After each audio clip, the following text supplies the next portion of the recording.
mặt trái mang trôi muối mà mặt trái mang trôi muối à. Ôi trôi cả lô à.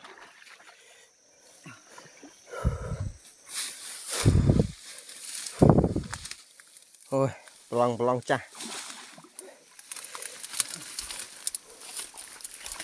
mà chuyện căng đau. Ôi trôi cả lô à. Ôi trôi đau một chiếc đây à em à, mặt trái mang ôi chiết ôi em à.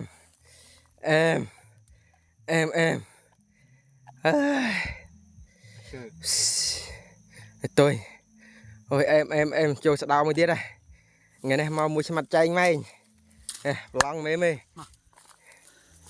ôi em sao mình mau chưa mua smart cả anh ban mua đây sao đau cái này mau mua mặt trái may này này này